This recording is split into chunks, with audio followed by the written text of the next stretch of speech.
علما وعملا۔ الحمدللہ، اللہ کا شکر ہے، آج 12واں پارہ جو ہے وہ آپ نے تلاوت اور ترجمہ سنا ہے۔ اللہ تعالیٰ قرآن مجید کے ایک ایک حکم پہ ہم سب کو عمل کی توفیق عطا فرمائے اور اس پیاری کتاب کو ہمارے حق میں حجت بنائے۔ آج کے سبق کے اندر قرآن پاک کی بات موجود ہے۔ قرآن پاک کا تعارف، قرآن پاک کی اہمیت اور فضیلت کا تذکرہ ہے، قرآن مجید کی عظمت کا تذکرہ جو ہے وہ موجود ہے۔ اور قرآن مجید کیا ہے؟ یہ اللہ کی آخری کتاب ہے اور یہ بڑی ہی بابرکت ہے، بڑے ہی تقدس والی اور عظمت ہے اس کے اندر، جس کا تذکرہ اللہ تعالیٰ نے خود کیا ہے اس کتاب کا کہ یہ بڑی عظمت والی ہے۔ یہ اللہ سبحانہ و تعالیٰ کی وہ نعمت ہے جس کی ناقدری کا خیال بھی گناہ میں مبتلا کر دیتا ہے۔ اس کی عظمت جو ہے، اس کی نسبت کو آپ دیکھیں کہ پہلی نسبت اس کی یہ ہے کہ یہ رب ذوالجلال کا کلام ہے، اور میرا رب ذوالجلال جو انتہائی کبریائی والا ہے، بڑی عظمت والا ہے، اس کی صفات کو دیکھیں اور یہ اس کا کلام ہے۔ یہ کلام الملوک یعنی مالک کا کلام ہے، اور یہ اللہ کے آخری رسول صلی اللہ علیہ وسلم پر آخری مکمل عالمگیر نظام حیات کو لے کر آیا ہے۔ یہ قرآن نظام حیات کو لے کر آیا ہے۔ اس کو لانے والا جو فرشتہ ہے وہ بھی بڑا مقرب فرشتہ ہے، اور اس کا بھی ذکر جو ہے قرآن کے اندر آتا ہے کہ وہ کتنا زیادہ امانت دار اور اللہ کے ہاں کتنا زیادہ اہمیت والا فرشتہ ہے، جبرائیل امین رحمۃ۔ اس کے بعد جو ہے یہ جن دو شہروں میں نازل ہوا ہے، ان دو شہروں میں سے ام القری اور دوسرا شہر مدینہ منورہ میں یہ جو ہے وہ نازل ہوا ہے۔ جس رات میں یہ قرآن نازل ہوا ہے اس رات کو 1000 مہینوں سے بہتر جو ہے وہ قرار دیا گیا ہے، اور جس امت پر یہ نازل ہوا ہے وہ امت بھی امت وسط قرار دی گئی ہے۔ قرآن کے اندر آتا ہے کہ یہ امت وسط ہے۔ یہ جو ہے وعدہ الہی، اللہ تعالیٰ نے جو وعدہ کیا تھا حضرت آدم علیہ السلام کو جب دنیا میں بھیجا ہے اللہ تعالیٰ نے، تو اس وقت اللہ تعالیٰ نے وعدہ کیا تھا کہ تم دنیا میں جاؤ اور میں تمہیں ہدایات دوں گا اور ان ہدایات کے مطابق زندگی گزارنا، جس کا تذکرہ سورہ بقرہ میں آپ نے پڑھا ہے، اور وہاں پر آتا ہے فَإِمَّا يَأْتِيَنَّكُم مِّنِّي هُدًى فَمَن تَبِعَ هُدَايَا فَلَا خَوْفٌ عَلَيْهِمْ وَلَا هُمْ يَحْزَنُونَ۔ پھر میری طرف سے تمہیں ہدایات پہنچتی رہیں گی، اور جو میری ہدایت کی پیروی کریں گے ان کے لیے کوئی رنج اور خوف نہیں ہوگا۔ یہ اللہ کا کلام ہے، اس کا پڑھنا جو ہے وہ اللہ کے قرب کا ذریعہ بھی بنتا ہے اور ثواب کا باعث بھی بنتا ہے۔ یہ انسان کی رہنمائی کرتا ہے، اللہ سے اور بندوں کے ساتھ اللہ کا جو تعلق ہے اسے مضبوط کرتا ہے۔ یہ کلام دلوں کی بیماریوں کا علاج ہے، یہ مسلمانوں کا ایک راز ہے۔ قرآن کے ساتھ وابستگی، اس کی حفاظت کا ذمہ اللہ نے خود لیا ہے، یعنی جو ہماری قرآن کے ساتھ ایک وابستگی ہے یہ ایک بڑا راز ہے۔ پھر یہ قرآن دلوں کی بیماریوں کا علاج بھی ہے، انسانی ہدایت کا سب سے بڑا جو ذریعہ ہے وہ بھی ہے۔ اس کا حق ادا کرنے والوں کو سربلندی ملتی ہے، اور جو اس سے روگردانی کرتے ہیں وہ رسوا ہو جاتے ہیں۔ اللہ تعالیٰ نے ہر امت کو ایک شرف عطا فرمایا ہے، اس امت کا سب سے بڑا شرف اور سب سے بڑا سرمایہ اشتہار قرآن پاک ہے۔ اب ہم دیکھتے ہیں کہ یہ اتنی پیاری جو کتاب ہے، اس کتاب کے بارے میں نبی صلی اللہ علیہ وسلم کی احادیث کیا کہتی ہیں۔ میں قربان ہو جاؤں، میرے لاڈلے نبی صلی اللہ علیہ وسلم یہ بات فرماتے ہیں، مسلم کے اندر قرآن مجید سیکھنے کے لیے جو شخص گھر سے نکلے اللہ تعالیٰ اس کے لیے جنت کے راستے آسان فرما دیتا ہے۔ قرآن مجید پڑھنے اور پڑھانے والے اور اس کے چنے ہوئے بندے ہوتے ہیں، جو قرآن پڑھتے ہیں اور پڑھاتے ہیں وہ عام لوگ نہیں ہوتے، وہ اللہ کے بڑے منتخب لوگ ہوتے ہیں۔ کہ نبی صلی اللہ علیہ وسلم نے یہ بھی فرمایا ہے قرآن مجید کا علم سیکھنے والوں کے لیے زمین و آسمان کی ہر چیز حتیٰ کہ پانی کے اندر مچھلیاں بھی دعائیں کر رہی ہوتی ہیں۔ قرآن مجید کی بکثرت تلاوت کرنے والے لوگ قابل رشک ہیں، یہ بخاری کی حدیث ہے، اور قرآن مجید کی بکثرت تلاوت کرنے والا قیامت کے روز مقرر فرشتوں کے ساتھ کھڑا ہوگا. یہ مسلم کی حدیث ہے. قرآن مجید پڑھنے اور پڑھانے والوں پر اللہ تعالیٰ کی سکینت اللہ تعالیٰ نازل فرماتے ہیں. فرشتے ان کی مجلس کے گرد احترام کھڑے رہتے ہیں. نیز اللہ تعالیٰ ان لوگوں کا ذکر فخر کے طور پہ فرشتوں کے سامنے بھی کرتے ہیں. قرآن مجید کی تلاوت کرنے والے کو ایک ایک حرف پر 10 نیکیاں جو ہیں وہ ملتی ہیں. اللہ اکبر.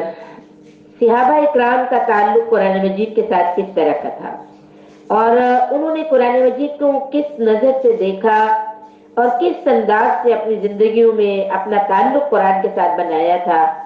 حضرت ابوبکر صدیق رضی اللہ جو ہیں ان کا قرآن کے ساتھ کیسا تعلق تھا. وہ بڑے رقیق القلب تھے, دل کے انتہائی نرم تھے. قرآن مجید کی تلاوت مسلسل کرتے رہتے تھے اور جب بھی قرآن پڑھ رہے ہوتے تھے ان کی آنکھوں سے آنسو جاری رہتے تھے. تلاوت میں اس قدر دقت ہو جاتی تھی کہ مشرکین مکہ کی خواتین اور بچے بھی ان کے پاس جمع ہونا شروع ہو جاتے تھے. حضرت ابی بن کعب تلاوت قرآن اس طرح سے کرتے, ان کی آواز اتنی خوبصورت تھی کہ جب وہ تلاوت کرتے تو حضرت ابی بن کعب کو ایک دفعہ حضرت جبرائیل نے آ کر نبی صلی اللہ علیہ وسلم سے کہا کہ ابی بن کعب سے قرآن کی تلاوت سنیں. تلاوت کر رہے تھے اور اللہ تعالیٰ کو بہت پیار آ رہا تھا, اللہ تعالیٰ سن رہے تھے. اور سب سے زیادہ جو چیز توجہ سے اللہ سنتا ہے وہ تلاوت قرآن ہے. جب بندہ کر رہا ہوتا ہے تو اللہ تعالیٰ ذاتی طور پر اس کو سن رہے ہوتے ہیں. تو آپ صلی اللہ علیہ وسلم کے پاس جبرائیل آئے, انہوں نے آ کے کہا کہ ابی بن کعب کو بلائیں اور ان سے تلاوت سنیں. تو نبی صلی اللہ علیہ وسلم نے ابی بن کعب کو بلایا اور کہا ابی مجھے نا تلاوت سنا دیں. تو حضرت کعب کہنے لگے کہ یا رسول اللہ صلی اللہ علیہ وسلم آپ پر تو قرآن نازل ہوا ہے اور میں آپ کو سناؤں. آپ صلی اللہ علیہ وسلم نے فرمایا ہاں یہ میرے رب کا حکم ہے. تو حضرت ابی بن کعب کہنے لگے کہ کیا اللہ تعالیٰ نے میرا نام لیا ہے؟ تو آپ صلی اللہ علیہ وسلم نے فرمایا ہاں اللہ تعالیٰ نے آپ کا نام لیا ہے. ابی بن کعب رضی اللہ اس پر رونے لگے اور ان پر رقت طاری ہو گئی کہ میرے رب نے میرا نام لیا ہے. اور پھر انہوں نے تلاوت سنائی. اللہ اکبر. بے شمار واقعات ہیں, صحابہ اکرام کے تذکرے ہیں, ان کا انداز کس طرح وہ بیٹھا کرتے تھے, کس طرح انفرادی طور پر ان کا قرآن کے ساتھ تعلق ہوا کرتا تھا, ان کے دلوں کی کیا حالتیں ہوا کرتی تھی. وہ بہت سارے تذکرے یہاں موجود ہیں میرے پاس, لیکن کیونکہ وقت ہمارے پاس بہت زیادہ نہیں ہوتا, چند باتیں بھی کرنے کا مقصد یہ ہوتا ہے وہاں سے ہم اپنے کرنے کا کوئی کام نکال لیں, ہم اس آئینے میں اپنا جائزہ لے لیں, اپنے آپ کو چیک کر لیں. میں تلاوت قرآن کس طرح سے کرتی ہوں, میرا تعلق بالقرآن کس طرح کا ہے, اور مجھے کہاں کہاں اصلاح کی ضرورت ہے, کس طرح میں نے اپنی اصلاح کرنی ہے. ان ساری چیزوں کے لیے ہم یہ تذکرے کر رہے ہوتے ہیں. ویسے ہمیں ذاتی طور پہ چاہیے کہ ہم اپنے تعلق بالقرآن کو, تعلق بالرسول کو, صحابہ اکرام کے ساتھ جو ہمارا تعلق ہے ان ساری نوعیتوں کو ہمیں چیک کرنا چاہیے کہ ہمیں اللہ سے, اللہ کے کلام سے کتنا پیار ہے, کتنی سمجھ بوجھ ہے, نبی صلی اللہ علیہ وسلم کی سیرت کو کتنا پڑھتے ہیں اور ان کو ہم کتنا جانتے ہیں, صحابہ کا کیا کیا مقام و مرتبہ تھا, کس صحابی کی کون سی امتیازی خصوصیات تھی, ان کے اندر کون سے جو ہے اللہ تعالیٰ نے صفات رکھی ہوئی تھی. یہ بحیثیت ایک مومن ہمیں ان باتوں کا پتہ ہونا چاہیے اور اس کے ایک شوق بھی ہمارے اندر ہونا چاہیے کہ ہم ان لوگوں کو جانیں. لیکن ہم اگر اپنا جائزہ لیں, ان دو چیزوں کا موازنہ کریں کہ یہ لوگ جو بہترین لوگ ہیں اس زمین کے اوپر, ان سے زیادہ بہترین لوگ نہیں ہے. انبیاء اکرام کے بعد صحابہ اکرام سے زیادہ بہتر کوئی بھی نہیں ہے اس زمین کے اوپر. یہ لوگ اور پھر اللہ تعالیٰ مجھے معاف کرے, مطلب وہ لوگ جو بدترین ہیں, جو ہمارے اخلاق اور ایمان کے اندر گراوٹ پیدا کر دیتے ہیں اگر ہمارا ان سے تعلق ہو. ان دونوں لوگوں کو سامنے رکھ کے ہم اس بات کا جائزہ لیں کہ ہمارے پاس علم کن لوگوں کے بارے میں زیادہ ہے. صحابہ اکرام کو ہم کتنا جانتے ہیں, نبی صلی اللہ علیہ وسلم کو کتنا جانتے ہیں, اس کلام اللہ کو کتنا جانتے ہیں, اور اس کے متبادل ہم ٹی وی میں کام کرنے والے جو اینکرز ہیں یا وہ جو مختلف لوگ جو کام کرتے ہیں، ڈرامے میں کام کرنے والے، فلم میں کام کرنے والے، گانا بولنے والے، یہ سارے جو لوگ ہیں ان کے بارے میں ہمیں کتنا علم ہوتا ہے؟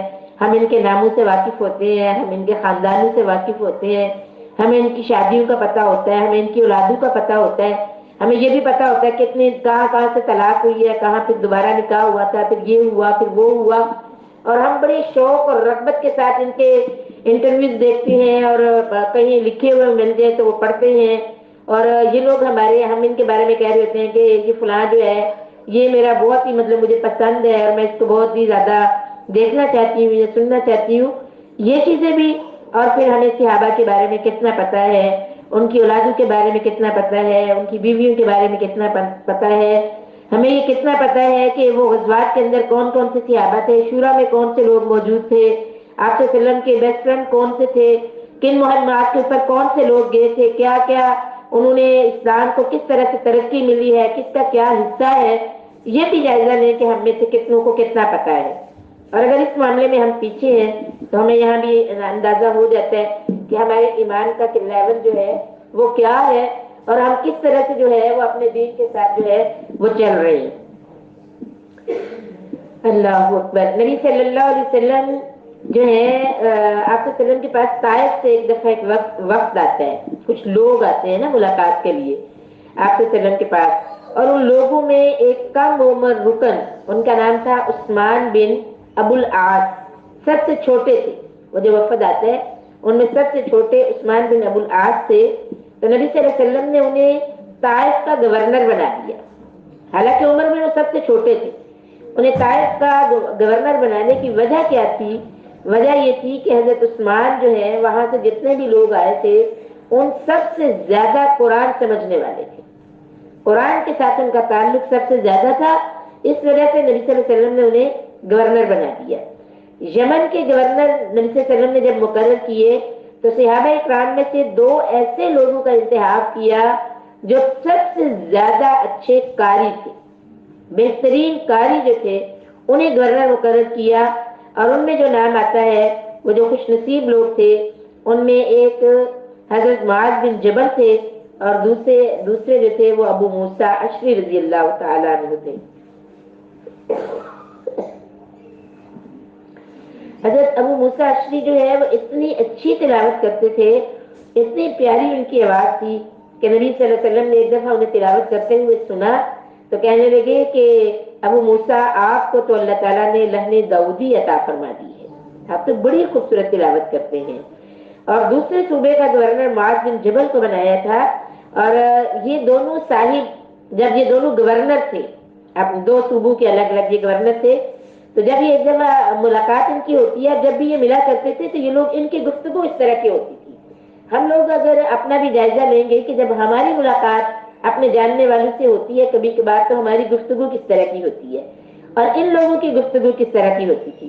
تو حضرت معاذ بن جبل جو ہے ابو موسیٰ سے پوچھتے ہیں، ملاقات ہو رہی ہے، دونوں گورنر بیٹھے ہوئے ہیں، آپس میں بات چیت ہو رہی ہے، تبادلہ خیال چل رہا ہے، تو ابو موسیٰ کہہ رہے ہیں، معاذ بن جبل کہتے ہیں ابو موسیٰ مجھے یہ تو بتائیں کہ آپ قرآن مجید کب پڑھتے ہیں اور کتنے دفعہ پڑھتے ہیں دن میں، کب پڑھتے ہیں، کیا ٹائمنگ مقرر کی ہوئی ہے کہ جب ٹائم ملتا ہے پڑھ لیتے ہیں، کیا آپ کی صورتحال ہے، قرآن مجید کے ساتھ کیا تعلق ہے، کیسے پڑھتے ہیں؟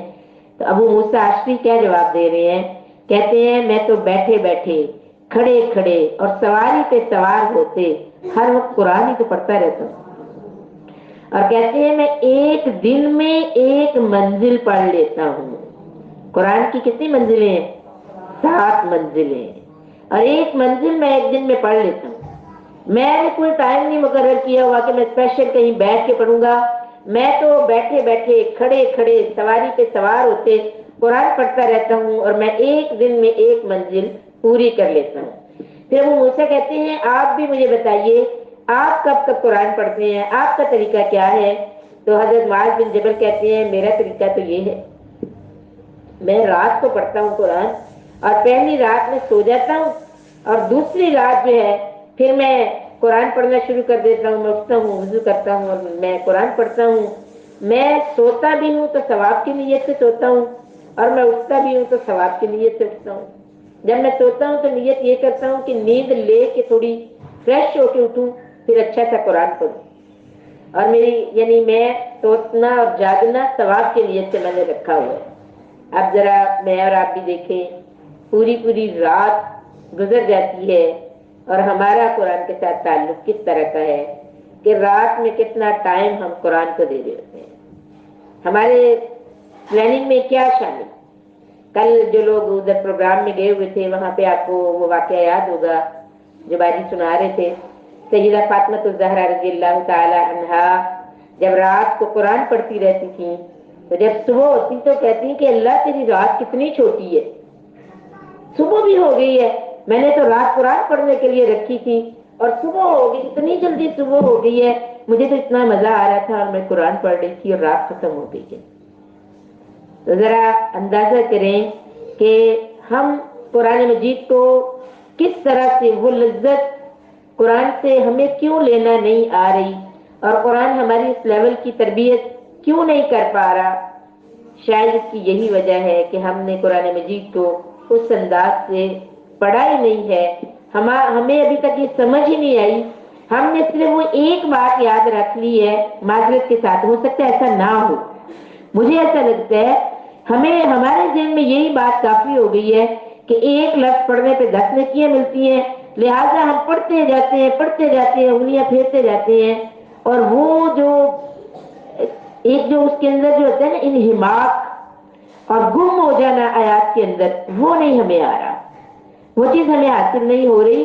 اس وجہ سے ہم تھک بھی جاتے ہیں اور ہمارا جو زیادہ مطلب وہ لذت والا معاملہ نہیں بن پاتا.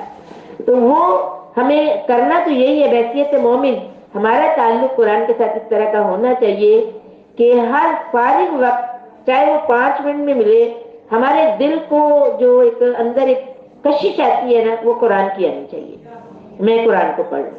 جس طرح ہم دیکھتے ہیں کہ موجودہ دور میں ہمیں موبائل سے کشش ہے, ہمیں 2 منٹ ملتے ہیں 5 منٹ ملتے ہیں, ہم فوراً اس کو پکڑتے ہیں اور دیکھتے ہیں. صبح اٹھتے ہیں تو ہم فوراً اس کو دیکھتے ہیں, کوئی میسیج ہے, کوئی اس طرح سے بات تو نہیں.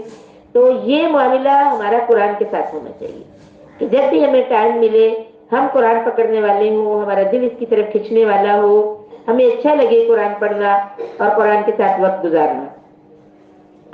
حضرت عمر رضی اللہ جو ہے وہ خود بھی حافظ قرآن تھے اور اپنے عہد خلافت میں ان کی مجلس شورا کے جو لوگ تھے, یعنی جو انہوں نے پوری حکومت چلانے کے لیے جو شورا ہوتی ہے جس کو ہم کہتے ہیں کہ قومی اسمبلی اور صوبائی اسمبلی, جو ان کی قومی اسمبلی کے جو ممبر تھے وہ انہوں نے معیار یہ مقرر کر دیا تھا, شرط یہ رکھ دی تھی قومی اسمبلی میں صرف وہ بندہ آ سکتا ہے جو حافظ قرآن ہوگا یا نمبر 2 پہ وہ عالم دین ہوگا.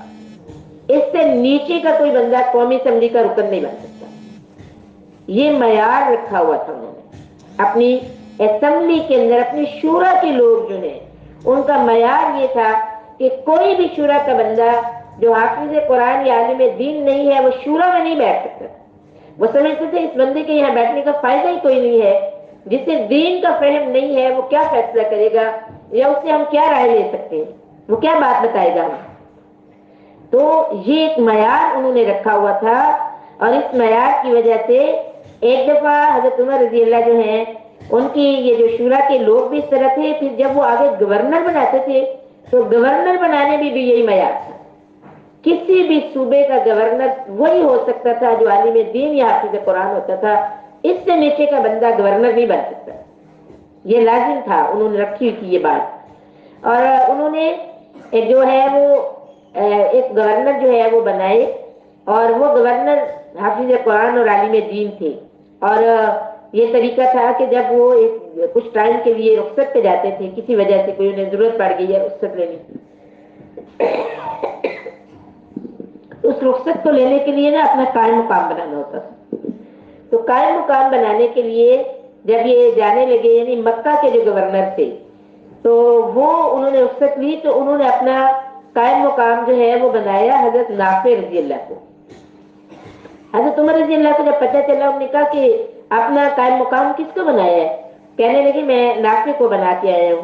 تو انہوں نے حضرت عمر رضی اللہ نے پوچھا کہ اچھا وہ کون ہے, تو کہنے لگے کہ ہے تو وہ غلام, یعنی وہ غلاموں میں سے ہے, لیکن قرآن کا علم ان سے زیادہ کوئی نہیں جانتا، وہ تو علم الفرائض کے ماہر ہیں، یعنی وراثت کے جو احکامات ہیں نا وہ ان سے زیادہ کوئی نہیں جانتا۔ تو حضرت عمر رضی اللہ بہت خوش ہوئے اور کہنے لگے کہ یہ بات سچ ہے جو اللہ نے قرآن میں کہی ہے کہ قرآن کے ذریعے اللہ تعالیٰ لوگوں کو عزت بھی دیتا ہے اور قرآن کے ذریعے اللہ لوگوں کو ذلیل بھی کرتا ہے، کہ اب وہ غلاموں میں سے ہیں اور اس وقت وہ مکہ کے گورنر ہیں اور بڑے بڑے جو لوگ ہیں وہ ان کے تابع ہیں، اور وجہ کیا ہے؟ قرآن، انہیں قرآن زیادہ آتا ہے اس لیے وہ گورنر بنے ہوئے ہیں اور باقی سارے لوگ ان کے ماتحت تھے۔ اللہ اکبر۔ ایک دفعہ حضرت عمر رضی اللہ کے پاس جو ہے وہ کچھ لوگ آئے، انہوں نے آ کے کہا کہ ہمیں، یعنی شام کے لوگ، گورنر نے ایک خط مل کے لکھا، انہوں نے کہا حضرت عمر رضی اللہ سے کہ شام کی آبادی بہت زیادہ ہو گئی ہے، آبادی بہت بڑھ گئی ہے، تو مجھے آپ کی مدد کی ضرورت ہے، قرآن سکھانے والے لوگ جو ہے نا وہ شام میں بھیجیں تاکہ میں لوگ، جو بڑی آبادی ہے تو قرآن سکھانے والے زیادہ ہوں۔ تو حضرت عمر رضی اللہ نے 5 نام اپنے پاس لکھے کہ میں ان لوگوں کو، اور پھر ان لوگوں کو بلایا اور پھر انہیں یہ بات کہی کہ شام کے گورنر نے مدد مانگی ہے مجھ سے کہ ایسے لوگوں کو بھیجوں جو ہماری جو رعایا ہے، ہماری جو یعنی افرادی قوت ہے وہ زیادہ ہو گئی ہے، تو آبادی بڑھ گئی ہے، تو قرآن سکھانے والے لوگوں کی ضرورت ہے، تو میں نے آپ لوگوں کے نام لکھے ہیں۔ ان میں سے 2 لوگ تو ہیں انہوں نے معذرت کی، ایک جو ہے وہ معذرت کر لی ان میں سے حضرت ابی بن کعب نے کہ وہ بیمار تھے، اور ایک اور صحابی ہے انہوں نے بھی معذرت کی، وہ بوڑھے بہت ہو چکے تھے، سفر ان کے لیے ممکن نہیں تھا کیونکہ اس دور والا سفر نہیں تھا۔ ان لوگوں کا سفر کس طرح کا ہوتا تھا؟ اونٹوں اور گھوڑوں پہ سفر کرنا اور اس طرح، تو انہوں نے معذرت کی، باقی لوگ جو ہیں وہ جانے کے لیے تیار ہو گئے۔ تو حضرت عمر رضی اللہ نے انہیں بڑی ہدایات دی اور انہیں بتایا کہ آپ نے کام کا آغاز کیسے کرنا ہے، اور پھر یعنی آپ نے ابو دردہ کو بھی روانہ کر دیا، اور اس کے علاوہ جو ہے وہ ایک اور معاذ بن جبل کو فلسطین میں بھیجا اور کہا کہ تم ادھر سے کام شروع کرنا، اور جب آپ دیکھیں کہ زیادہ لوگ قرآن سیکھ چکے ہیں پھر ایک بھائی جو ہے وہ اگلے صوبے میں چلا جائے اور دوسرا ادھر ہی رہے، اس کے ساتھ مل کے اور لوگ کام کریں گے، پھر دوسرے صوبے میں جا کے کام کرنا، وہاں جب لوگ تیار ہو جائیں گے زیادہ تو پھر آپ دونوں فلسطین چلے جانا، اور پیچھے وہ جو آپ کے تیار شدہ لوگ ہیں وہ آگے دین سکھانے کا کام کرتے رہیں گے۔ تو یہ یعنی گورنمنٹ کی سطح پہ قرآن کی تعلیمات کا اتنا زیادہ فکر مندی کے ساتھ انتظام ہوا کرتا تھا، باقاعدہ طور پہ گورنمنٹ اپنے لوگوں کو بھیجا کرتی تھی کہ جا کے فلاں علاقے کے اندر جو ہے وہ قرآن کا علم جو ہے وہ لوگوں کے پاس زیادہ نہیں ہے تو انہیں جا کے علم سکھایا جائے۔ تو آج ہم دیکھیں کہ ہم اپنا دیکھ لیں، ہم سب بھی مسلمان ہیں، ہم بھی جنت کے متمنی ہیں، اللہ سے محبت کرنے والے ہیں، اللہ کا کلام ہمارے ہاتھوں میں، ہمارے گھروں میں، ہمارے ارد گرد ہمارے پاس موجود ہوتا ہے، اس کے سمجھنے اور سمجھانے کے لیے لوگ بھی موجود ہوتے ہیں، لیکن یہ ہماری ترجیحات میں موجود نہیں ہوتا۔ ہم اپنی زندگی کے جوانی کے ایام بھی اور بچپن سے لے کے جوانی تک کا جو ٹائم ہوتا ہے وہ قرآن کے بغیر ہی گزار دیتے ہیں۔ جو قرآن سیکھنے کا وقت ہوتا ہے اس میں ہم نہیں سیکھ رہے ہوتے، لیکن باقی تعلیمات جو ہوتی ہیں ہماری وہ ہمیں بڑی، ہم سمجھتے ہیں کہ وہ بڑی اہم ہے اور یہ وقت ان کے سیکھنے کا ہے، اور ہم یوں قرآن مجید کو اگنور کرتے رہتے ہیں، حتیٰ کہ نوبت کیا آتی ہے کہ ہم اس دنیا کو ہی سمیٹتے سمیٹتے قبروں میں جا پڑتے ہیں۔ قرآن مجید کے جو 8 حقوق ہیں ان میں سے کتنے ہی حقوق باقی ہوتے ہیں اور ہم دنیا چھوڑ کے چلے جاتے ہیں۔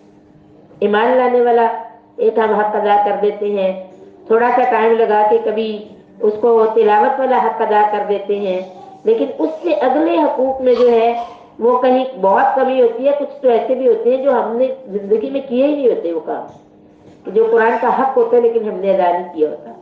تو اس چیز کا بھی ہمیں جائزہ لینا چاہیے کہ ہم کیا کر رہے ہیں۔ دنیا کے اندر عزت اور مرتبہ اور مقام جو ہے اور غلبہ جو ہے، دنیا کے اندر غلبہ، اس کا وعدہ قرآن کے ساتھ مشروط ہے۔ اللہ تعالیٰ کی شرط یہ ہے کہ اگر تم قرآن کا، یعنی یہ جو دستور حیات میں نے دیا ہے اس کا نفاذ کرو گے اور اس کے مطابق اپنی زندگیوں کو ڈھالو گے تو دنیا کے اندر تم ہی غالب رہو گے. یہ بات ہم پیچھے بھی پڑھ رہے تھے سورہ آل عمران میں. وَأَنْتُمُ الْأَعْلَوْنَ إِن كُنتُم مُؤْمِنِينَ. میں تمہیں اوپر رکھوں گا، عزت دوں گا، بلندی دوں گا، مرتبہ دوں گا. ان کنتم مؤمنین، اگر تم مومن بنے. اور مومن وہ بندہ نہیں ہو سکتا جو قرآن کی مخالفت میں زندگی گزار رہا ہو. مومن کا پہلی ڈیمانڈ ہی اللہ کی یہ ہے، ایمان لاؤ اور عمل صالح کرو. ایمان لاؤ اور قرآن کے مطابق چلو. تو ایمان لا کے قرآن کی تابع داری کرنا، یہ اگر ہم کر رہے ہوتے ہیں، اس کے مطابق چل رہے ہوتے ہیں، تو پھر ہی ہمیں یہ چیز حاصل ہوگی، غلبہ. لیکن آج دیکھ رہے ہیں کہ جب ہم نے اس چیز کو چھوڑا ہے، قرآن مجید سے ہمیں کیا ملنا تھا؟ قرآن کیا دیتا ہے؟ ہمارا معاشرہ ایمان، نیکی، تقوی، امانت و دیانت، صداقت، شجاعت، یہ چیزیں، یہ خوبیاں نمایاں نظر آئیں اگر ہم قرآن کے ساتھ جڑے ہوئے ہوں. لیکن بالکل اس کے متضاد ہمارے ہاں کیا ہو رہا ہے؟ ہمارے ہاں شرک، بدعات، ظلم، بے رحمی، قتل و غارت، لوٹ کسوٹ، اغوا اور شراب، زنا، جوا، فحاشی، یہ ساری چیزیں ہمیں کثرت سے نظر آ رہی. تو شاید کیا کہتے ہیں؟ وہ کہتے ہیں کہ وہ معزز سے زمانے میں مسلمان ہو کر اور تم ہار ہوئے تاریک قرآن ہو کر. قرآن کو چھوڑا ہے تو آج ہم ذلیل و خوار ہو کے رہتے ہیں. جن لوگوں نے زمانہ جاہلیت کے اندر، وہ خود کہتے ہیں کہ کیا تھے ہم، لیکن جب ہم نے قرآن کو تھاما تو کیسی عزت پائی.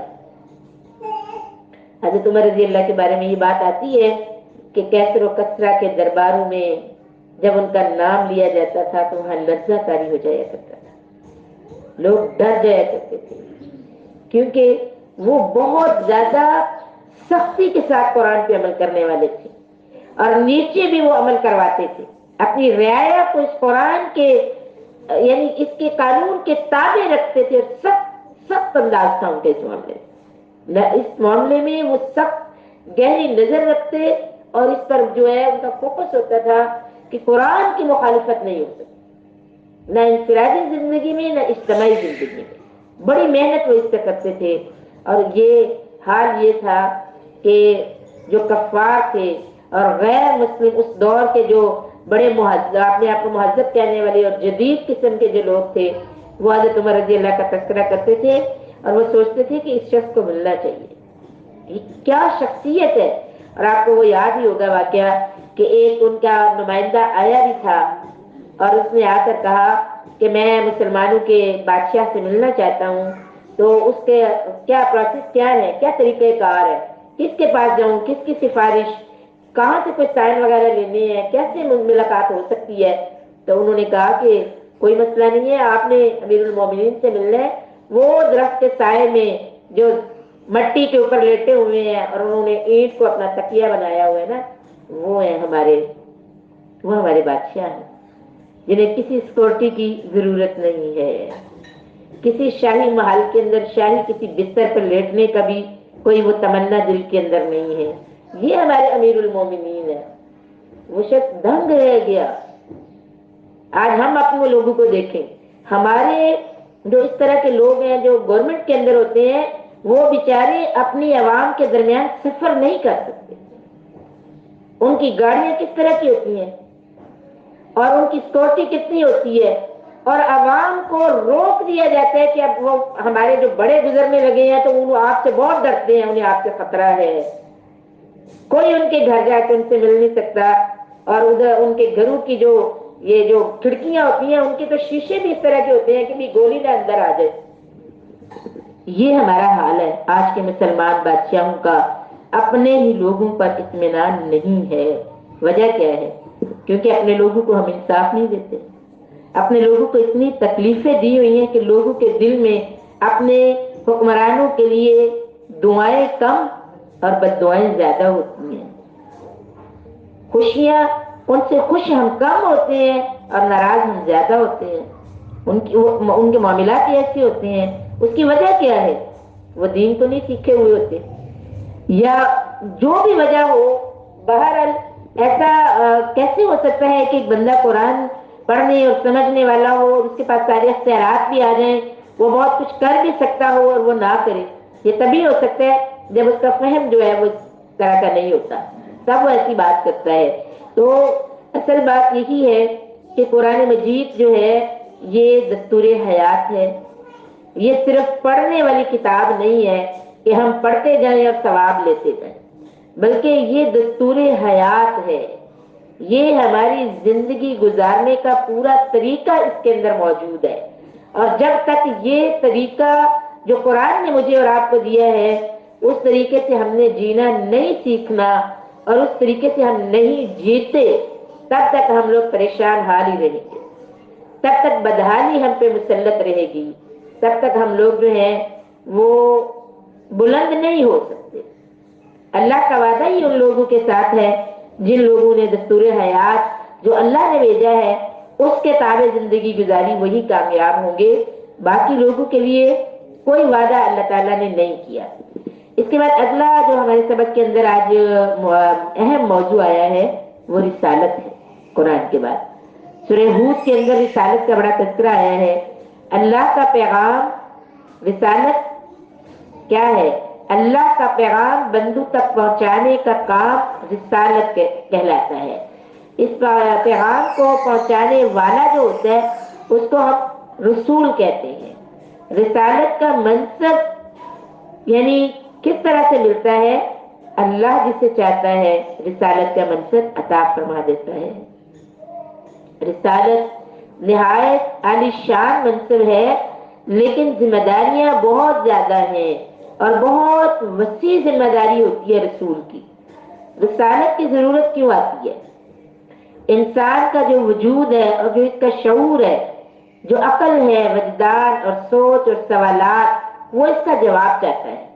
جو بھی اس کے اندر اس طرح کی باتیں آتی ہیں، یعنی وہ یہ کائنات کیوں بنی ہے، ہمیں کیوں بھیجا گیا، ہم دنیا میں کیوں آئے ہیں، ہماری ابتدا کیسے ہوئی، اور جس نے ہمیں پیدا کیا ہمارا اس سے تعلق کیا ہو سکتا ہے، پہلے انسانوں سے ہمارا کیا تعلق ہے، یا مرنے کے بعد ہمیں کہاں جانا ہے، یہ سوالات جو آتے ہیں ان کے درست جوابات رسول ہی دے سکتا ہے، اور رسول کے ذریعے یہ جوابات دیے جاتے ہیں۔ رسول ہوتا کون ہے؟ اللہ سبحانہ و تعالی نے انسانوں میں سے بعض ایسی ہستیوں کو منتخب فرمایا ہے اور انہیں وحی کے ذریعے ان سوالوں کے جواب سکھائے ہیں۔ اللہ تعالیٰ نے انہیں پابند کیا کہ وہ وحی کی تمام تعلیمات کو بلا کم و کاست لوگوں تک پہنچا دیں۔ اور نمبر 2 یہ ہے کہ سب سے پہلے رسول خود احکام الہی پر ایمان بھی لاتے ہیں اور عمل بھی کرتے ہیں۔ نمبر 3 رسول جو ہے وہ نذیر اور بشیر ہوتے ہیں، وہ خوشخبریاں بھی سنا رہے ہوتے ہیں اور وہ ڈر بھی سنا رہے ہوتے ہیں۔ نمبر 4 یہ ہے کہ ہر رسول اپنے رب کی طرف سے کھلی شہادت پر ہوتا ہے۔ قرآن مجید کے اندر جو ہے وہ اس کی روشنی میں ہم دیکھتے ہیں رسول کو، تو قرآن مجید نے رسول کے فرائض میں 3 کام دیے ہیں کہ رسولوں کے 3 فرائض ہیں، 3 کام انہوں نے کرنے ہی کرنے ہیں۔ ان میں سے پہلا کام ہے تلاوت، یعنی آیات کی تلاوت کرنا۔ تلاوت آیات، وہ جس کو ہم نے پڑھا ہے وَإِذَا تُتْلَىٰ عَلَيْهِمْ، وہ پڑھ کر سناتے ہیں، قرآن مجید کی تلاوت کرتے ہیں، اور پھر نمبر 2 پہ وہ تزکیہ نفس کرتے ہیں، دلوں کو پاک کرتے ہیں، اور نمبر 3 وہ کتاب کی اور حکمت کی تعلیم دیتے ہیں۔ یہ 3 تو ان کے فرائض میں ہے چیزیں۔ تو یہ ہم دیکھتے ہیں کہ آپ نے پہلے پہ تذکرہ پڑھا ہے، تمام رسولوں کا نام آ رہا تھا اور ہم نے اس کو پڑھا، اور اس کو پڑھنے سے آپ کو اندازہ ہوا ہے کہ رسولوں نے اس کام کو کتنا خوبی کے ساتھ کیا ہے، بہترین انداز میں انہوں نے اس کام کو کیا ہے۔ تلاوت جو اللہ کا حکم آتا تھا وہ اپنی قوم کے رویے سے ڈرتے نہیں تھے، اور وہ اپنی قوم کے انکار کرنے سے اور بار بار وہ دشمنی پہ اتر آتے تھے، اور وہ بہت زیادہ ان کی انسلٹ کرتے تھے، باتیں سناتے تھے، تانے دیتے تھے، کبھی کبھی تو مطلب مارنے پہ اور اس طرح کے معاملات بھی ہوتے تھے، لیکن اس کے باوجود رسول اپنے فرض کو پورا کرتے رہے۔ وہ اپنا پیغام اپنی قوموں کو پوری احساس ذمہ داری کے ساتھ پہنچاتے رہے۔ تو تلاوت والا کام جو ہے وہ کرتے رہے.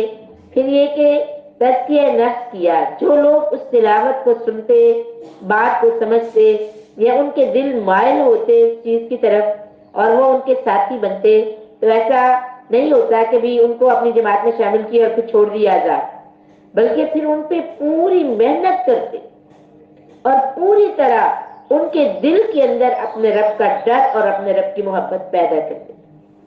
پوری محنت کرتے، پوری طرح انہیں سکھاتے اور ان کو تیار کرتے، تزکیہ نفس کرتے، پھر کتاب کی اور حکمت کی انہیں تعلیم دیتے. اور یہ چیز اگر ہم دیکھیں نا اپنے پاک پیغمبر صلی اللہ علیہ وسلم کے حوالے سے بھی، میں بعد میں آپ کو اس پہ بتاتی ہوں کہ نبی صلی اللہ علیہ وسلم نے کتنے سالوں میں کس طرح سے کام کیا تھا، کس طرح یہ سارا تزکیہ نفس کس طرح کیا، اور کس طرح سے یہ تینوں فرض آپ صلی اللہ علیہ وسلم نے ادا کیے تھے اور اس کا رزلٹ کیا آیا تھا. اس کے بعد جو ہے وہ انبیاء جو ہے، یہ بھی ہمیں جان لینا چاہیے کہ انبیاء جو ہیں ان کے پاس غائب کا علم نہیں ہوتا. غائب کا علم وہ نہیں جانتے، یہ صرف اللہ کی صفت ہے، غائب کا جاننا. انبیاء غائب کا علم نہیں جانتے، اور انبیاء کے پاس صرف اتنا ہی علم ہوتا ہے جتنا وحی کے ذریعے انہیں دیا جاتا ہے. بہت یعنی تمام زندگی کے اندر یعنی عام لوگوں سے تو ان کا علم بہت اوپر ہوتا ہے، بہت زیادہ ہوتا ہے. اللہ نے انہیں چنا ہوا ہوتا ہے اور بہت ساری باتیں اللہ تعالیٰ جو ہیں وہ ان کو بتاتے ہیں اور علم ان کے پاس موجود ہوتا ہے. لیکن ہم یہ جو بات ہے نہیں کہہ سکتے کہ وہ غائب کے علم کو جانتے ہیں اور تمام باتیں انہیں پتہ ہوتی ہیں، ان کے علم میں ہوتی ہیں، ایسا نہیں ہے. اتنا ہی علم ان کے پاس ہوتا ہے جتنا وحی کے ذریعے انہیں علم عطا کیا جاتا ہے اور انہیں دیا جاتا ہے. جیسے بعض لوگ جو ہے وہ مطلب کچھ اس طرح سے ان کا مائنڈ ہوتا ہے، وہ مثال بھی دیتے ہیں کہ آپ صلی اللہ علیہ وسلم قبرستان سے گزر رہے تھے اور وہاں قبروں پہ عذاب ہو رہا تھا. آپ صلی اللہ علیہ وسلم نے پوچھا کہ یہ کن کی قبریں ہیں. جب انہیں بتایا گیا تو آپ صلی اللہ علیہ وسلم نے فرمایا کہ یہاں قبر والوں کو جو ہے وہ عذاب دیا جا رہا ہے، اور انہیں عذاب جو ہے وہ کسی مطلب ایسی بات سے نہیں دیا جا رہا کہ جس سے بچنا ان کے لیے ناممکن تھا. یہ کام یہ کر سکتے تھے اور انہوں نے نہیں کیا اور ان کو عذاب دیا جا رہا ہے. اور اس میں دو باتیں آ رہی تھی. ایک بات یہ آ رہی تھی کہ یعنی پاکی کا خیال نہیں رکھتے تھے، یہ لوگ اپنی پاکی کا خیال نہیں رکھتے تھے اور پیشاب کے چھینٹوں سے بچتے نہیں تھے. اس وجہ سے جو ہے وہ انہیں قبر کے اندر عذاب دیا جا رہا ہے. اب لوگوں کا یہ خیال ہے کہ آپ صلی اللہ علیہ وسلم تو وہاں سے گزر رہے تھے اور آپ کو پتہ چل گیا، آپ کے پاس شاید غائب کا علم ہے، اور یہ بات انہیں وحی کے ذریعے بتائی گئی کہ آپ جس سے گزر رہے ہیں یہ قریب والی قبروں میں یہ سلسلہ چل رہا ہے اور وہ یہ وجہ ہے. آپ ان لوگوں کو بتائیں تاکہ یہ احتیاط کریں اور یہ اپنے آپ کو بچائیں. تو مطلب یہ کہنے کی یہ حدیث میں نے اس لیے بتائی ہے کہ اس طرح کی کچھ چیزیں پڑھ کے ہمارے لوگ یہ سمجھتے ہیں کہ شاید ان کے پاس غائب کا علم ہے، لیکن قرآن کہہ رہا ہے کہ انبیاء کے پاس یا کسی بھی انسان کے پاس کوئی غائب کا علم نہیں ہوتا. اس لیے اس موقع پر میں یہ بھی آپ سے کہوں گی کہ اگر ہمیں کوئی اس طرح کی باتیں بتاتا ہے جی آپ کے ہم جیسے ہمارے لوگ، پلیز اس بات کو ضرور سمجھیں، یہ بہت بڑی ایک پریشانی کی بات ہے. ہمارے لوگ چھوٹی چھوٹا مسئلہ بن جاتا ہے تو کہتے ہیں کہ بتائیں ذرا باجی یہ کیا ہے. کسی کو نہیں پتا، کسی کو نہیں پتا کہ کیا ہے، یہ صرف اللہ جانتا ہے. کسی کے پاس غائب کا علم نہیں ہے. اور اگر کوئی کہتا ہے میں اپنے علم سے آپ کو وہ بتاؤں گا تو یہ بات ٹھیک نہیں ہے. اللہ نے ایسا علم دیا ہی نہیں جو غائب کی باتوں کا پتہ چلے ہمیں. یہ علم اگر سب سے پہلے ہوتا تو انبیاء کے پاس ہوتا. لیکن کتنی ہی مثالیں قرآن نے ہمیں بتا دی ہیں کہ نبی صلی اللہ علیہ وسلم جو ہیں ان کے پاس غائب کا علم نہیں ہے.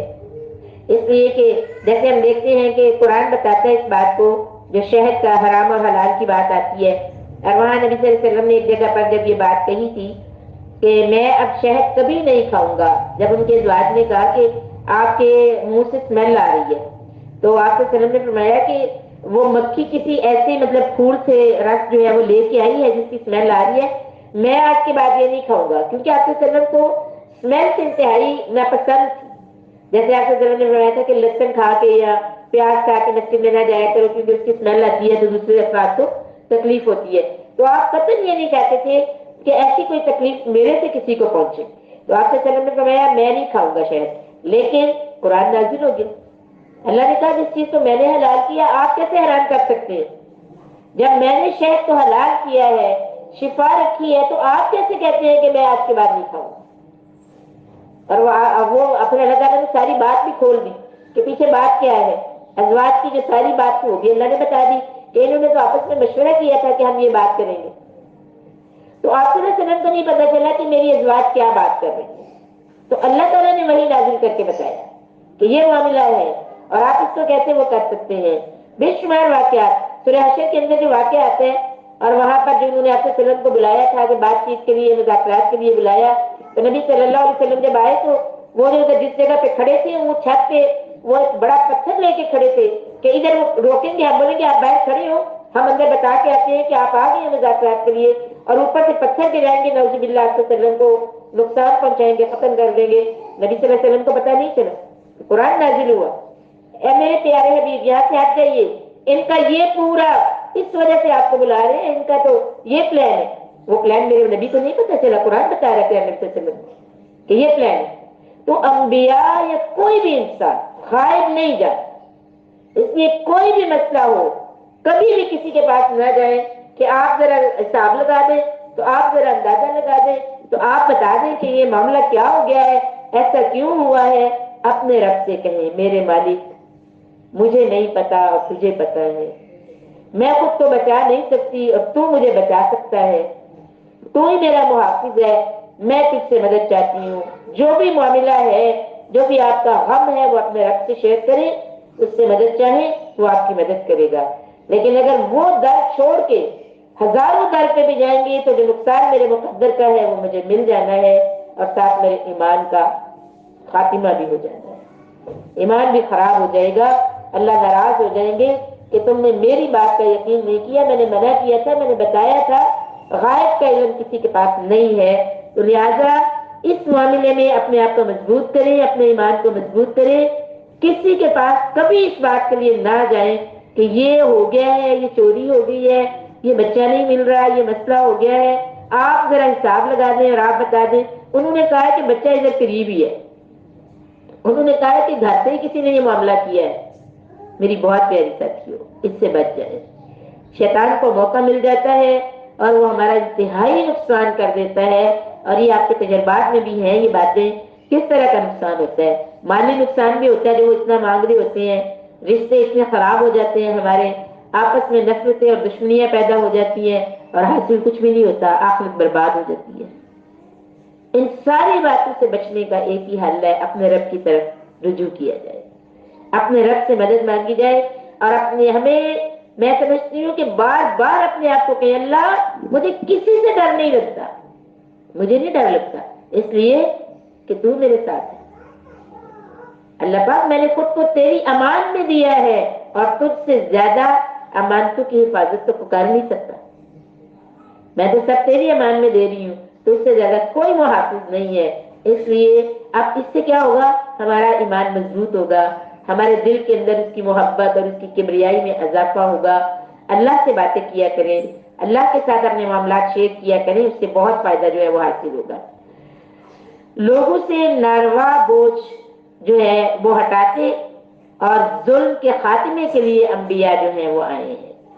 اور اس کے علاوہ جو لوگوں کے اختلافات ہوتے ہیں نا آپس کے، ان کے خاتمے کے لیے بھی انبیاء آتے ہیں. تو لوگوں کو جو آپس میں اختلاف ہو جاتا ہے، کوئی ایک دوسرے کے ساتھ ایسی کوئی بات ہو جاتی ہے، حل نہیں نکلتا مسئلے کا، تو ان مسائل کا حل انبیاء کرام جو ہے ان کی تعلیمات کے اندر موجود ہوتا ہے، اور ان کی تعلیمات سے وہ بوجھ جو ہے وہ ہم سے دور ہو جاتے ہیں.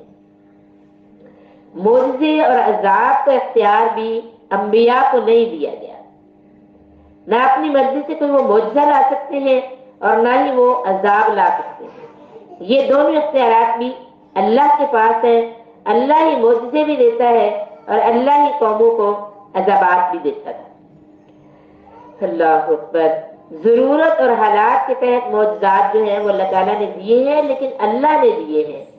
انبیاء کی زندگی کے عام معمولات دوسرے انسانوں کی طرح ہی ہوتے ہیں، یعنی عام معاملات ان کے بھی دوسرے انسانوں کی طرح ہوتے ہیں، جیسے بھوک کا لگنا، بیماری کا آنا، اولاد کا ہونا، بیویوں کا ہونا، اور ضروریات زندگی اور موت. یہ ساری چیزیں اسی طرح سے ہوتی ہیں جیسے باقی لوگوں سے. لیکن اللہ تعالیٰ نے انہیں جو خاص چیزیں عطا کی ہوتی ہیں اپنا نبی بنا کے، وہ خاص علم جو انہیں دیا جاتا ہے، وہ خاص مقام و مرتبہ جو انہیں دیا جاتا ہے، وہ خاص اللہ کی رضا جو انہیں حاصل ہوتی ہے، وہ ہم لوگوں کو نہیں حاصل ہو سکتی۔ اس اعتبار سے انبیاء بہت بلند درجے پہ فائز ہوتے ہیں اور ان کا کوئی ثانی نہیں ہو سکتا، کوئی ان کا مقابلہ نہیں کر سکتا۔ انبیاء جو ہیں وہ اپنی قوم کی فلاح کا بڑا حریص ہوتا ہے۔ سب سے زیادہ جو تڑپ نبی کے اندر ہوتی ہے نا، وہ یہی ہوتی ہے کہ میری قوم فلاح پا جائے، میری قوم کامیاب ہو جائے۔ اب ہم دیکھتے ہیں کہ کون سے رسول کن قوموں کی طرف آئے تھے۔ چند رسولوں کو ہم دیکھ لیتے ہیں۔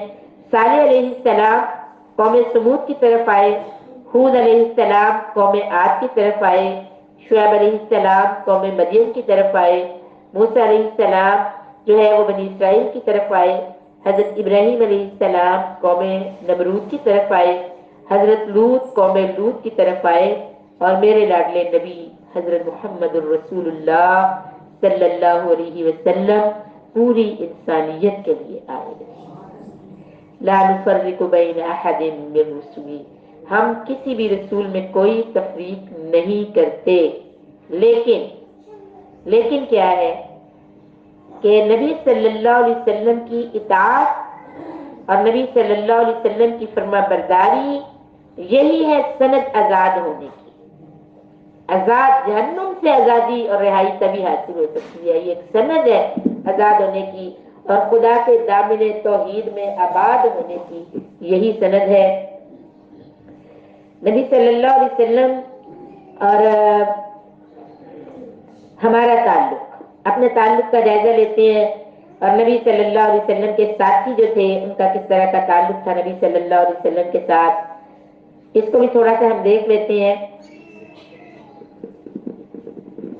نبی صلی اللہ علیہ وسلم کے احسانات، ان کی جو محبت تھی اپنی امت کے لیے، اور جو ان کے درگزر کرنے کا معاملہ تھا، اور بے شمار چیزیں جدھر بھی نگاہ جاتی ہے تو دل جو ہے نبی صلی اللہ علیہ وسلم کی محبت سے بھرتا چلا جاتا ہے، اور بہت زیادہ دل کے اندر پاک پیغمبر صلی اللہ علیہ وسلم کی محبت جو ہے وہ بڑھتی چلی جاتی ہے۔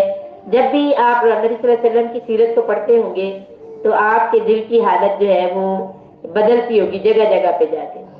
اور کبھی کبھی ایسا ہوتا ہے کہ کتاب سے الفاظ نہیں نظر آ رہے ہوتے، آنکھوں میں آنسو جمع ہو جاتے ہیں، اور کبھی بات سنانے لگے تو آواز ساتھ نہیں دیتی، بولا نہیں جا رہا ہوتا۔ محبت کے ساتھ آپ صلی اللہ علیہ وسلم کی محبت جو ہے وہ عجیب، یعنی ہر مومن کے دل میں موجود ہے، ہر مومن، کوئی مومن ایسا نہیں ہے کہ اس کا دل رسول اللہ سے پیار نہ کرتا، ایسا نہیں ہوتا۔ گناہگار ہو جیسے بھی وہ گناہ کرتا ہو، نبی صلی اللہ علیہ وسلم سے محبت وہ کرتا ہے۔ یہ ممکن ہے کہ جہالت کی وجہ سے، نہ سمجھی کی وجہ سے، علم نہ ہونے کی وجہ سے، اپنی تربیت کو فوکس نہیں کیا ہوا، اس وجہ سے وہ بے شمار غلطیاں کر رہا ہوتا ہے، بے شمار جگہ پہ وہ آپ صلی اللہ علیہ وسلم کی نافرمانی بھی کر رہا ہوتا ہے، اسے اندازہ ہی نہیں ہوتا، لیکن پھر بھی ایسا نہیں ہے کہ وہ آپ صلی اللہ علیہ وسلم سے محبت نہیں کرتا۔ مومن ایسا نہیں ہوتا، ہر بندہ مومن نبی صلی اللہ علیہ وسلم سے محبت کرتا ہے، اس کے دل کے گوشے کے اندر رسول اللہ کا پیار موجود ہوتا ہے۔ اور بہت سارے واقعات سے ہمیں یہ باتیں پتہ بھی چلتی ہیں کہ موقع آنے پہ ایک بندہ ہمیں کس طرح کا لگ رہا ہوتا ہے، لیکن جب کوئی ایسا موقع آتا ہے جب آپ سے وسلم کا تذکرہ آ جاتا ہے، جب آپ کی عزت کی بات آ جاتی ہے، تو وہ کس طرح کی غیرت اس کے اندر پیدا ہو جاتی ہے کہ وہ اپنی جان جو ہے وہ گوا دیتا ہے، اور وہ کہتا ہے کہ میں رسول اللہ کے بارے میں کوئی بات سن نہیں سکتا۔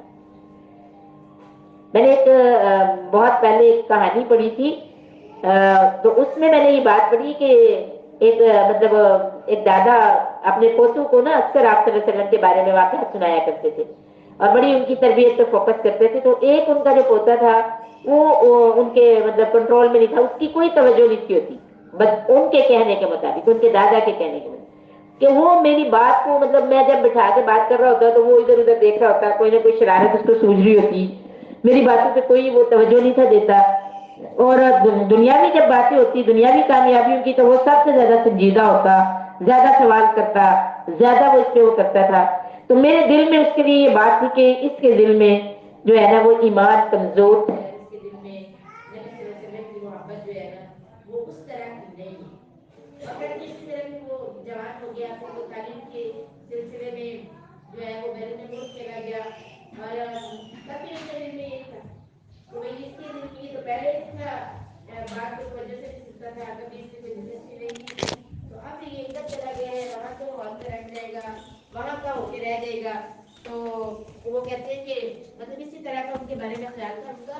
لیکن وہاں پہ کیا ہوا ایک دفعہ اپنے دوستوں کے ساتھ وہ بیٹھا ہوا تھا دوست بھی اس کے ایسے ہی تھے سارے تو وہ اپنے دوستوں کے ساتھ بیٹھا ہوا باتیں کر رہا کچھ غیر مسلم دوست بھی تھے اس کے کچھ دوسرے بھی تھے تو وہ اپنے بیٹھا ہوا باتیں ہو رہی تھی تو اس کے دوست جو ہیں وہ شراب وغیرہ بھی پی رہے تھے اور باتوں باتوں میں کسی لڑکی کے بارے میں وہ کوئی بات کر رہے تھے تو اس نے شاید اس پہ انکار کیا کہ نہیں ہمارا ایسا کوئی معاملہ نہیں ہے.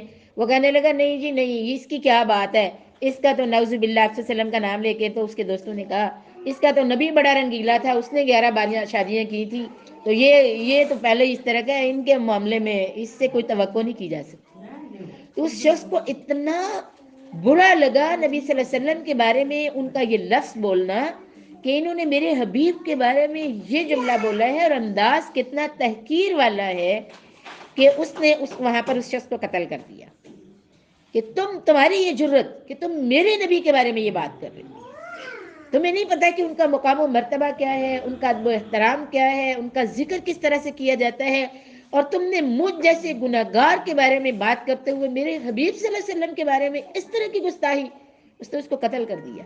وہاں کی گورنمنٹ نے اسے پکڑ لیا اور وہ لوگ پہلے بھی مخالف ہیں نبی صلی اللہ علیہ وسلم کے اور جب ان کو یہ پتہ چلا کہ اس وجہ سے اس نے قتل کیا ہے اور بھی معاملہ سخت ہو گیا تب اس نے اپنے کہا کہ مجھے گھر میں رابطہ کرنے دے اس کے بعد اس کو سزا ہونی تھی موت کی. اس نے اپنے دادا کو فون کیا اور اس نے ان کا شکریہ ادا کیا اور اس نے کہا دادا اگر آپ مجھے نہ بتاتے کہ میرے نبی کا مقام کیا تھا اگرچہ میں اس وقت اتنا سنجیدہ نہیں ہوتا تھا اور مجھے اتنی سمجھ نہیں تھی آتی لیکن آج اس ماحول میں آ کے مجھے پتہ چلا ہے کہ میرے نبی صلی اللہ علیہ وسلم کا مقام و مرتبہ کیا ہے وہ کتنی شان والے ہیں اور دنیا کے یہ لوگ جنہیں ان کی سمجھ نہیں ہے جو دیندار نہیں ہے جنہوں نے اس دنیا کو سب کچھ سمجھ رکھا ہے وہ کتنے نقصان کے اندر ہیں. تو میں نے صرف ان کی محبت اور ان کے احترام میں یہ اس لڑکے کو قتل کیا ہے اور مجھے جو ہے میں اللہ سے امید کرتا ہوں کہ اللہ تعالیٰ میرے گناہوں کو معاف کر دے اور یہ جو میری اب زندگی ختم ہونے لگی ہے وہ نبی صلی اللہ علیہ وسلم کے نام کی وجہ سے ختم ہونے لگی ہے تو اللہ تعالیٰ اس کے بدلے میں مجھے جنت عطا کر دے. تو اس کے دادا کہتے ہیں کہ مجھے تب پتہ چلا کہ انسان چاہے جتنا بھی مطلب غفلت میں ہو جیسا بھی ہو لیکن اگر وہ جانتا ہے کہ اللہ اور اس کے رسول صلی اللہ علیہ وسلم کے مقام کو وہ جانتا ہے تو اس کے دل کے اندر ان کا احترام اور محبت ضرور موجود ہوتی ہے.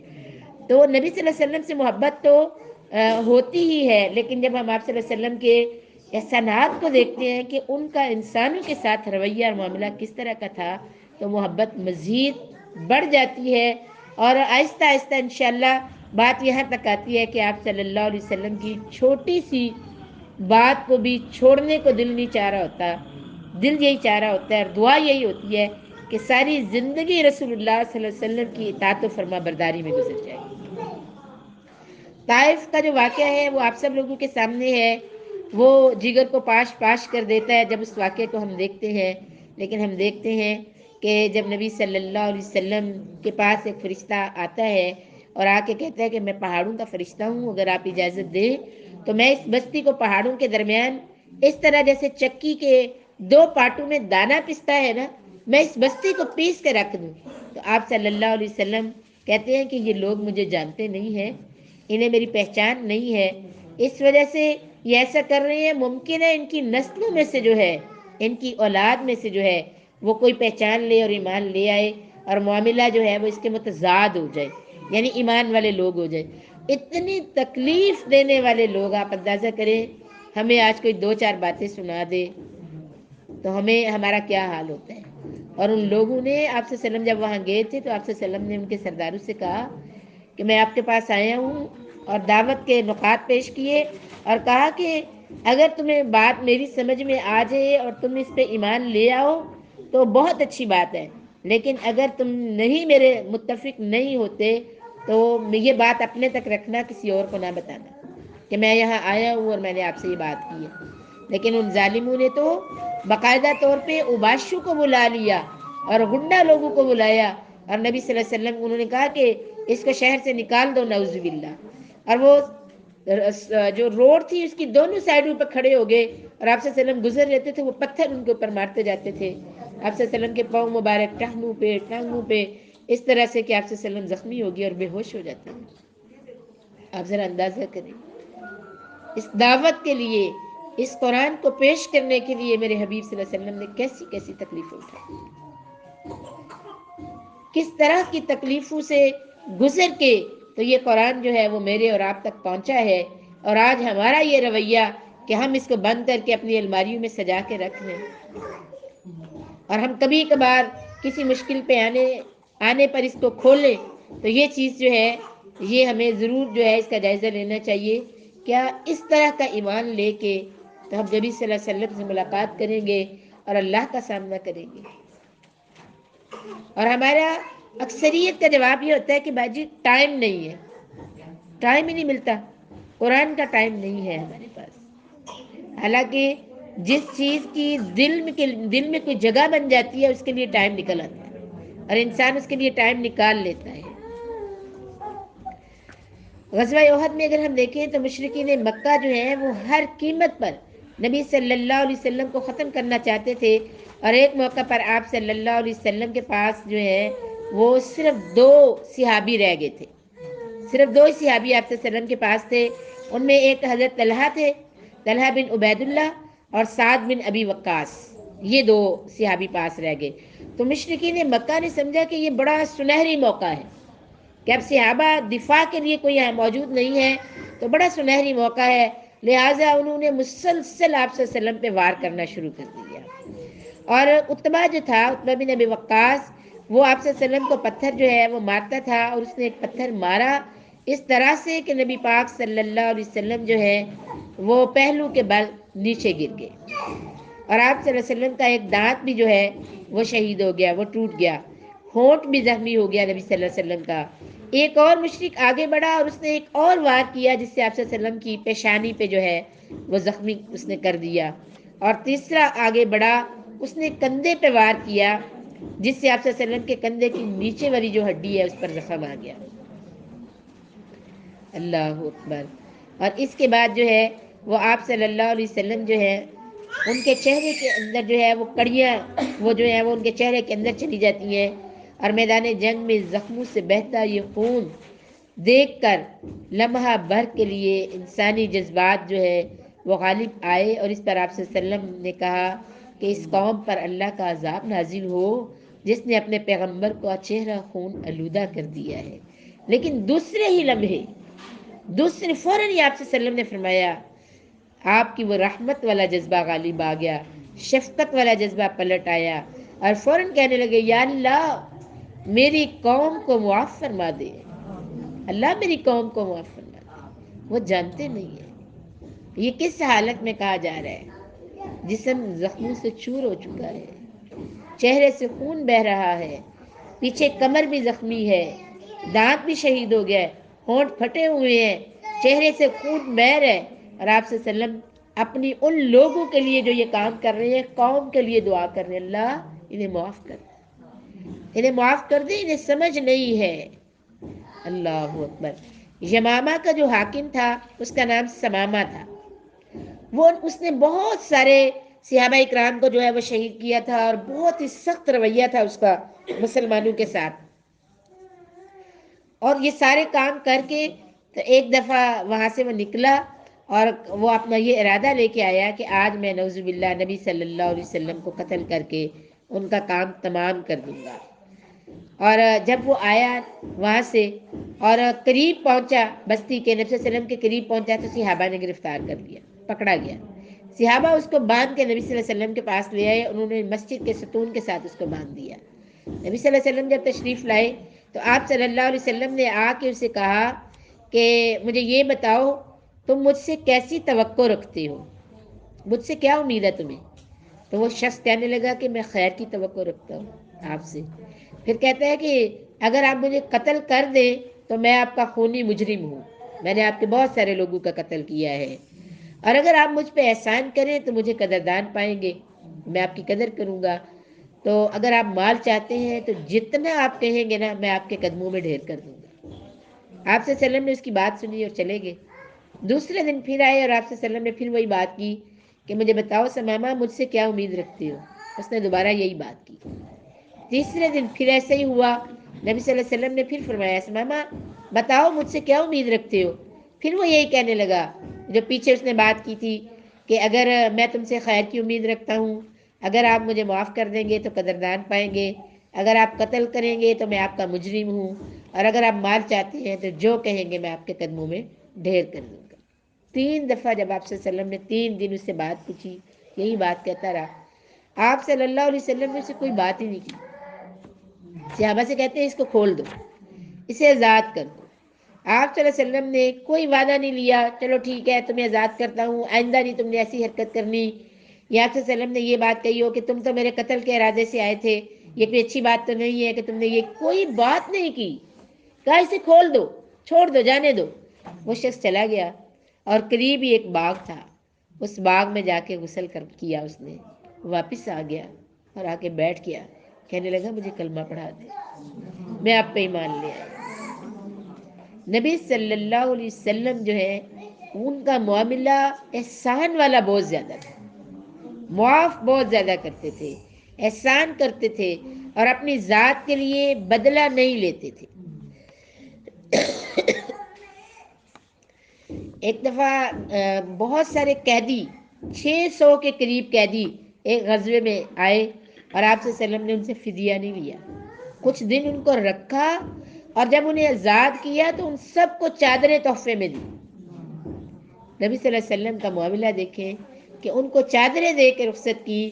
اور یوں آپ صلی اللہ علیہ وسلم کی شخصیت سے اور آپ کے معاف کرنے سے اور آپ کے اخلاق سے لوگ اتنا متاثر ہوتے تھے. یہ جو کردار تھا نبی صلی اللہ علیہ وسلم کا, یہ کردار ہی اتنا بہترین تھا کہ جس کی وجہ سے تیزی کے ساتھ اسلام پھیلنے لگا تھا, تیزی کے ساتھ. کعب بن زنیر کے بارے میں آتا ہے کہ وہ کہتے ہیں کہ انہوں نے نا بہت زیادہ نبی صلی اللہ علیہ وسلم کی گستاخی میں اشعار بہت وہ بولتے تھے. تو آپ صلی اللہ علیہ وسلم نے ان کے قتل کا حکم دیا تھا. وہ بھاگ گئے. ان کا بھائی مسلمان تھا. بھائی نے انہیں ہاتھ لکھا کہ ہمارے نبی صلی اللہ علیہ وسلم سے اگر جو امان طلب کی جائے یا اسلام قبول کر لیا جائے تو نبی صلی اللہ علیہ وسلم معاف کر دیتے ہیں, تو تم واپس آؤ اور آ کے اسلام قبول کر لو تو نبی صلی اللہ علیہ وسلم تمہیں معاف کر دیں گے. وہ اسے تھوڑی پریشانی ہوئی کہ آپ صلی اللہ علیہ وسلم نے باقاعدہ اعلان کیا ہے تو میرا پتہ نہیں کیا بنے گا. لیکن وہ نبی صلی اللہ علیہ وسلم کا سامنا نہیں تھا اس کا ہوا, جانتے نہیں تھے آپ صلی اللہ علیہ وسلم, اسے پہچانتے نہیں تھے, سنا تھا نا کہ یہ اس طرح کرتا ہے. پھر وہ آیا ایک دن اپنے بھائی کا ہاتھ پکڑ کے مسجد آیا. آ کے مسجد فجر کی نماز ہو رہی تھی. نماز کے بعد جب آپ سے وہ ایک شخص کی اس نے امان لی کہ آپ کی امان میں آتا ہوں, وہ شخص مسجد میں گئے, کہتے ہیں ساتھ ہی آ جاؤ میری. رات ان کے پاس رہا. صبح جب مسجد میں گیا تو نماز کے بعد وہ جو جن کے ساتھ آیا تھا انہوں نے کہا کہ آپ سے وسلم بیٹھے ہیں تو جاؤ حاضر ہو جاؤ. سامنے بیٹھا اور جا کے کہتا ہے کہ یا رسول اللہ صلی اللہ علیہ وسلم کعب جو ہے نا وہ آپ سے معافی چاہتا ہے اور وہ آپ پہ ایمان لے آتا ہے, تو کیا آپ اس کو معاف کر دیں گے؟ اور جا کے اس نے کیا کیا, نبی صلی اللہ علیہ وسلم کا ہاتھ پکڑا اپنے ہاتھ میں, ہاتھ پکڑ کے بیٹھ گیا, دبا رہا ہے اور بڑے پیار سے اور بڑی اچھے انداز میں کہتا ہے کہ کعب کہتا ہے کہ اگر آپ مجھے معاف کر دیں تو وہ آپ پہ ایمان لانا چاہتا ہے, کیا آپ اسے معاف کر دیں گے؟ تو آپ صلی اللہ علیہ وسلم نے یکدم کہا ہاں کیوں نہیں. آپ صلی اللہ علیہ وسلم کے چہرے کو دیکھ کے کہتے ہیں کعب تو میں ہی ہوں. تو آپ صلی اللہ علیہ وسلم کے صحابہ کو غصہ آیا, نے کہا کہ یا رسول اللہ آپ نے تو اعلان کیا تھا, آپ اجازت دیں ہم اس کا سر اتار دیں. آپ صلی اللہ علیہ وسلم نے فرمایا نہیں, وہ ایمان لے آیا ہے, اس نے اپنی غلطی پہ جو ہے وہ ندامت اور معافی طلب کی ہے, اب میں نے اس کو معاف کر دیا ہے اور اس نے کلمہ پڑھ لیا ہے, لہٰذا اب یہ مسلمان ہو گیا ہے, اس کے بھی اب وہی حقوق ہیں جو آپ لوگوں کے ہیں, اس کو بھی وہی تحفظ حاصل ہے جو آپ لوگوں کے ہیں. تو یہ جو کردار تھا میرے لاڈلے نبی صلی اللہ علیہ وسلم کا, اتنا عمدہ کردار, اتنا بہترین اعلیٰ اخلاق اور اتنے بڑے بڑے دشمنوں کو معاف کر دینا. جیسے میں نے آپ کو اس دن بتایا تھا کہ ایک عرابی آتا ہے, کافر بھی ہوتا ہے, آ کے کہتا ہے محمد میں ضرورت مند ہوں مجھے کچھ دے. تو آپ صلی اللہ علیہ وسلم نے 2 پہاڑوں کے درمیان چرنے والے ریوڑ کہا یہ ہانک کے لے جاؤ، میں قربان ہو جاؤں۔ کیا کیا مثالیں قائم کی ہیں نبی صلی اللہ علیہ وسلم نے۔ یہی وجہ ہے میری پیاری ساتھیوں، آخری بات ہے، اب جائزہ لیتے ہیں کہ اتنی تیزی کے ساتھ اسلام پھیلا ہے اور مکمل اسلام کا نفاذ ہو جاتا ہے، اور پوری دنیا میں اسلام ایک سپر پاور کی طرح مانا جاتا ہے، سب نیچے بیٹھ جاتے ہیں، اور سربلندی اسلام کو ملتی ہے۔ اس وجہ سے اس دور کے لوگوں نے جیسے اسلام ان تک پہنچتا تھا، صرف ان کے کان سن کے زبانیں سبحان اللہ ہی نہیں کہتی تھی، اس کے ساتھ وہ چیز ان کے عمل کا حصہ بن جاتی۔ ہمارے اور ان میں جو فرق آتا ہے نا، یہ غلط بھی ہو سکتا ہے، مجھے ایسا لگتا ہے کہ فرق یہ ہے کہ وہ سنتے تھے تو اس پہ ڈٹ جاتے تھے، وہ کر کے دکھاتے تھے۔ ہم سنتے ہیں، ہم خوش ہوتے ہیں، ہم سبحان اللہ کہتے ہیں، اور گھر جا کے اپنی مرضی کرتے ہیں، اپنی منمانی کرتے ہیں۔ اس وجہ سے دین کو وہ غلبہ اب نہیں مل رہا جو اس کا حق ہے۔ ہم دیکھتے ہیں ہجرت مدینہ سے پہلے جو مکی دور ہے، وہاں پر جو نبی صلی اللہ علیہ وسلم نے 13 سال کام کیا تھا اور بڑی سختیاں تھی۔ آپ کو سارا یاد ہوگا، آپ پڑھا کریں، یاد ہوگا کہ رات کے وقت میں لوگوں کے گھر میں چھپ کے جو وحی آتی تھی، وہ چند لوگ جو تھے انہیں وہ بتائی جاتی تھی اور سمجھائی جاتی تھی، نماز بھی چھپ کے پڑھی جاتی تھی۔ اس طرح کا سخت ظلم کی چکی مسلسل چلتی تھی، اور صحابہ کو اپنے پاٹوں میں پیستی چلی جاتی تھی۔ وہ سارے منظر آپ کے سامنے ہے، حضرت بلال آپ کے سامنے ہے، حضرت حباب آپ کے سامنے ہے، یہ ساری چیزیں کس طرح کا وہاں کے حالات تھے۔ پھر بھی 300 لوگ اپنے آبائی دین کو چھوڑ کر مسلمان ہو گئے تھے۔ اور اس کے بعد جب 11 یعنی نبوت میں 11 ہجری میں مسلمانوں کی تعداد جو ہے یہ بالکل ابتدائی ہے، 11 نبوت میں 6 تھی، اور اس کے بعد وہ 300 پہ جاتی ہے۔ اور بیعت عقبہ ثانیہ 12 جو نبوت کا سال تھا 12واں، اس میں مدنی مسلمانوں کی تعداد مدینہ کے اندر پہلے 6 تھی جب آپ سے وسلم مکہ میں تھی، اور بعد میں پھر 12 ہو گئی۔ اور اس کے بعد جب غزوہ بدر ہوا ہے تو اس میں 313 ہو گئی غزوہ بدر میں، اور اس کے بعد غزوہ احزاب آتا ہے 5 ہجری میں، 3 کے بعد، تو تعداد 1000 ہو گئی۔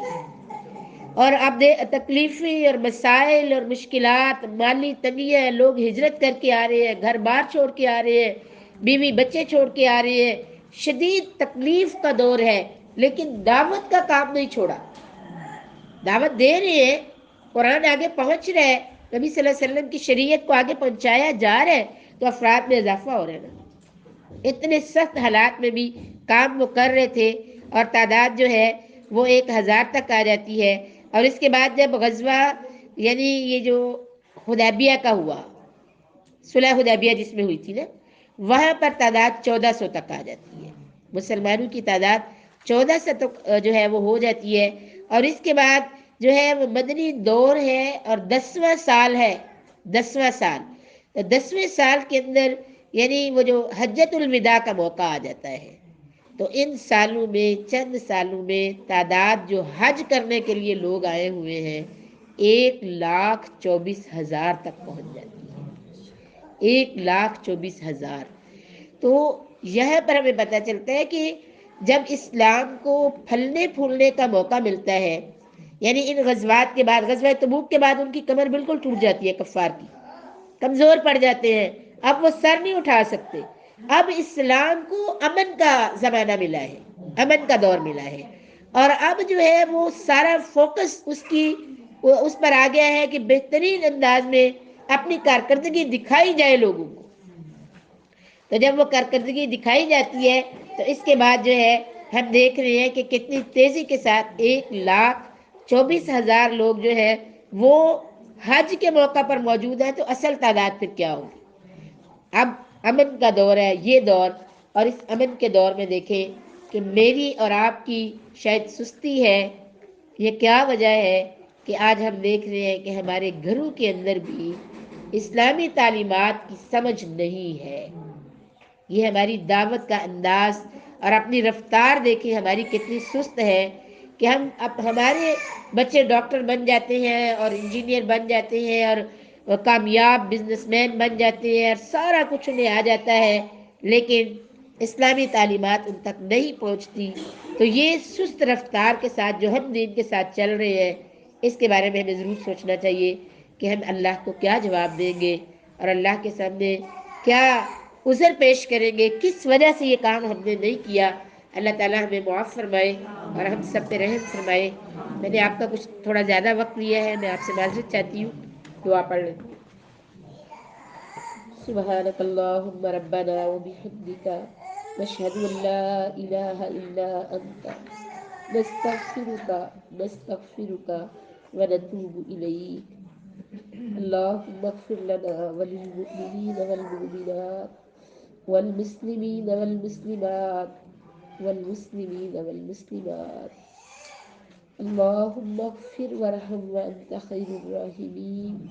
ربنا هب لنا من ازواجنا وذرياتنا قرة اعين واجعلنا للمتقين اماما.